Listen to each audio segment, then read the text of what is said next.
C'est pour moi un grand honneur que de m'adresser à vous aujourd'hui pour vous souhaiter très chaleureusement, au nom du conseil municipal, de l'ensemble des élus présents et de la population, la bienvenue sur notre petit atoll de Manhi. J'ai l'honneur de vous dire ces quelques mots en ma qualité de maire.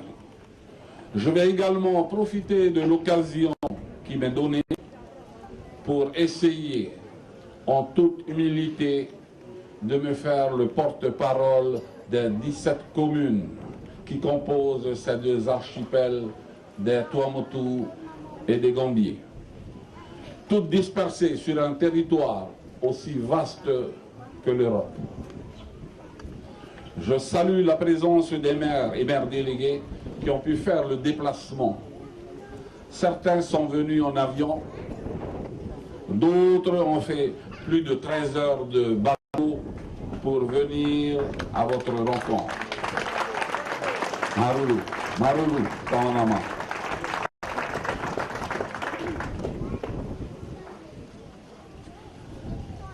Manhi est une petite commune située à 500 km de Tahiti. Elle compte, avec la commune associée de Ahé, un peu plus de 1000 habitants. Selon la légende, Manhi s'appelait autrefois Manhinhi, qui signifie terre d'accueil. L'ancien disait, tout visiteur qui pose le pied ici pour la première fois tombera amoureux de son accueil, de son cadre séduisant et de la gentillesse de sa population.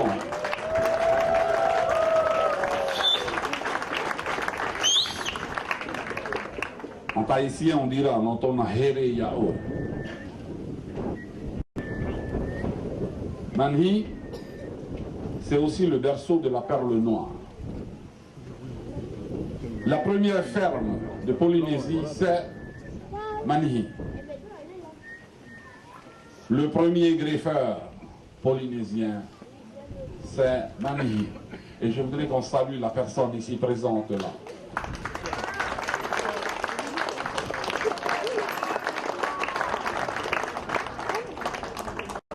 C'est lui qui a fait les plus belles perles de Manhi. Le premier hôtel des Tuamotu, c'est Manhi. L'hôtel Kaina village que nous venons d'apercevoir en venant vers le village. Le premier président de la République française qui a posé le pied sur sol des Tuamotu, c'est Manhi. C'est pas beau ça?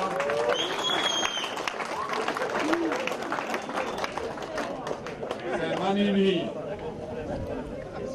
C'est magnifique. Eh oui, Manhi, magnifique. Le marasme économique qui a frappé la perliculture et le tourisme est venu mettre à mal ces activités. Fermeture de l'hôtel depuis 2012, chute du prix de la perle. Mais ce n'est pas pour autant que l'on va baisser les bras. Nous voulons rester optimistes. Il faut se tourner vers l'avenir et aller toujours de l'avant. Car c'est bien là l'objet de notre engagement à tous. L'exploitation responsable de nos ressources, la préservation de notre cadre de vie et l'avenir de notre jeunesse. Monsieur le Président, je voudrais avant tout vous témoigner de notre gratitude pour votre soutien et votre confiance. Ils ont permis l'aboutissement concret de nombreux projets.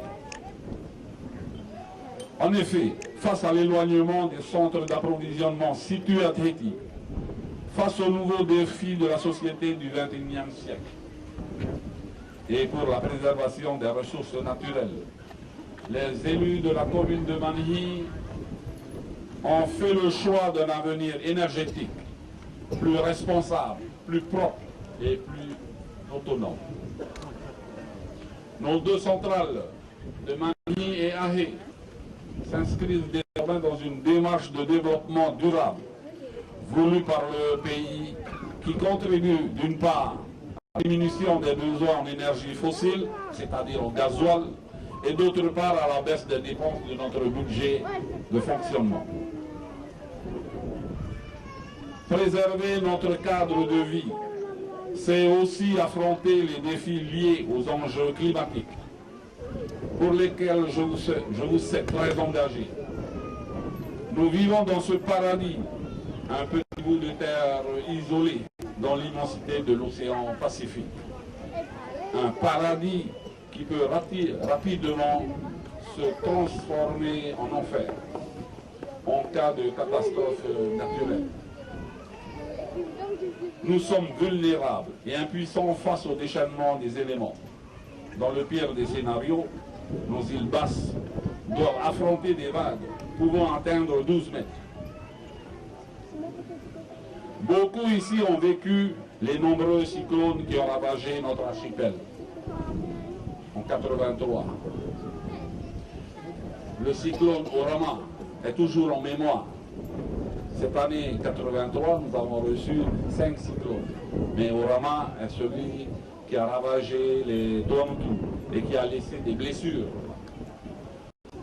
Pour les journalistes, nous avons encore des témoins qui ont vécu ça, si toutefois vous voulez aller chercher des renseignements. Nous sommes les premières victimes de ce dérèglement climatique planétaire. Nous sommes parmi les Français les plus exposés à ce phénomène inéluctable. Nous ne voulons pas être les premiers éco-réfugiés français. Nous voulons que nos enfants puissent continuer à vivre sur la terre de leurs ancêtres.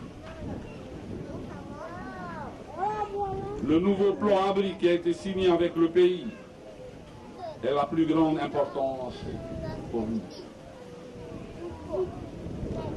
En effet, aujourd'hui, près de 8000 personnes réparties sur 9 atolls ne peuvent être mises en sécurité en cas de cyclone ou de tsunami. Cet investissement de 50 millions d'euros partagé entre l'État et le pays permettra à l'ensemble des îles basses de disposer d'un abri à l'horizon 2027 et de bâtiments publics améliorant le cadre de vie de nos habitants, tels que des écoles, des infirmeries, des casernes de pompiers ou encore des mairies. Pour cela, Monsieur le Président de la République, Monsieur le Président du pays, nous vous en sommes très, très reconnaissants.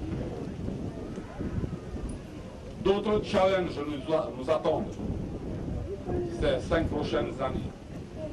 Le CGCT applicable en Polynésie nous impose d'ici 2024 de fournir de l'eau potable à nos administrés. Un défi qui semble peu adapté à notre contexte géographique. Au Tuamotu, il faut savoir que l'eau ne coule pas de source quand on ouvre le robinet. La collecte et le stockage de l'eau de pluie en citerne reste la seule forme d'approvisionnement en eau douce.